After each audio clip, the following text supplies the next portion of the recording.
سلام دوستان، من فرزانه آبدنیا هستم و اینجا جاییه که با هم از دنیای هنر فرش صحبت میکنیم.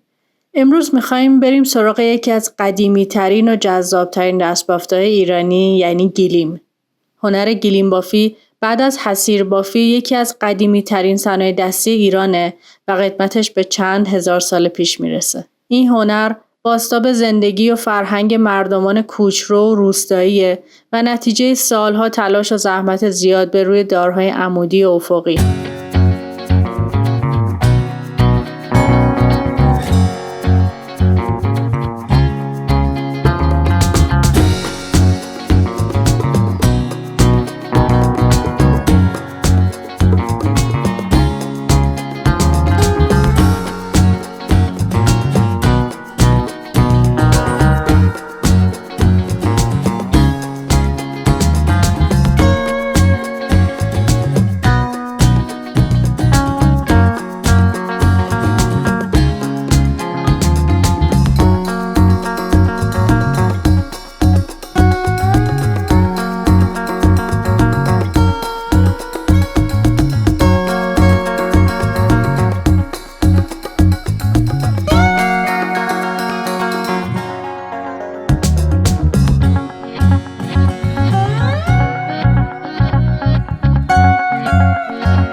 گیلیم ها عموماً از پشم گوسفند و موی بز بافته میشن که هم نرم هستن و هم گرم و با دوام. برعکس قالی که پرز داره، گیلیم بافتش کاملاً صاف و تخت هست. به این صورت که نخهای رنگی یا پود به صورت زیر و رو از بین تارها رد میشن. اینو اضافه کنم که بافت گیلیم انواع مختلف داره و این مدل یکی از ساده ترین روش های بافت گیلیم هست.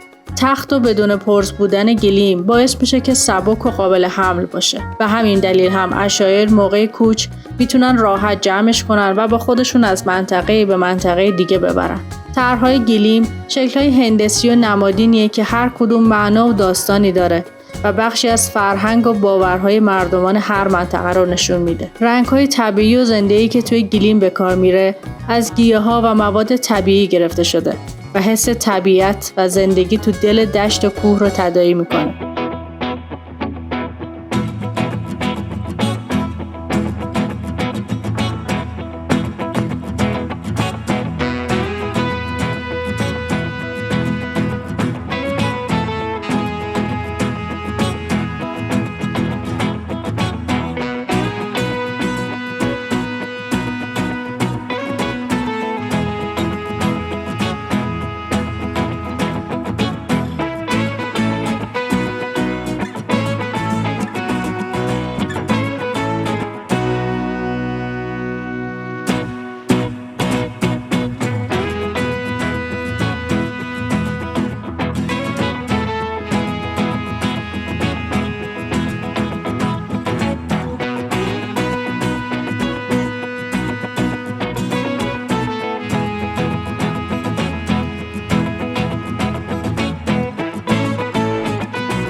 فقط یه زیرانداز ساده نیست.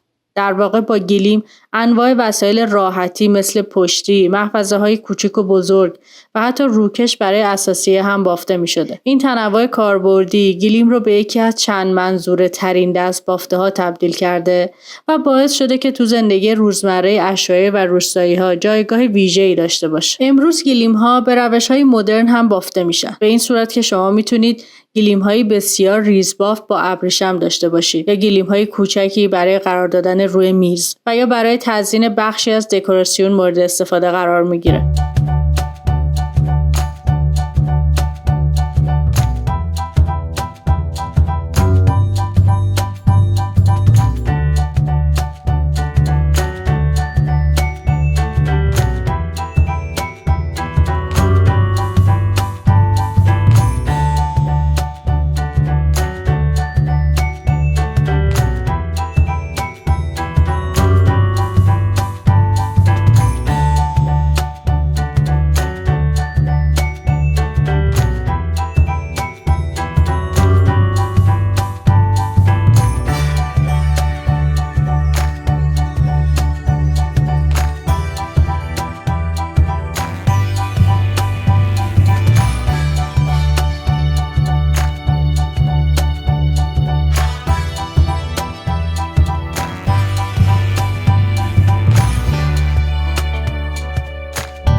چیزی که جالب توجه هست اینه که این هنر اصیل و قدیمی امروز بعد از هزاران سال هنوز هم ارزشمنده. گلیم به عنوان یک نماد اصالت و هنر ایرانی تو دنیا شناخته شده و همچنان به دست هنرمندان بافته میشه و از نسلی به نسل دیگه منتقل میشه. در کامنت به من بگید که این هنر اصیل در شهر یا کشور شما هم وجود داره. از روش‌های بافت و نقشی که استفاده میکنید صحبت کنید تا بتونیم بیشتر از این هنر زیبا اطلاعات داشته باشیم.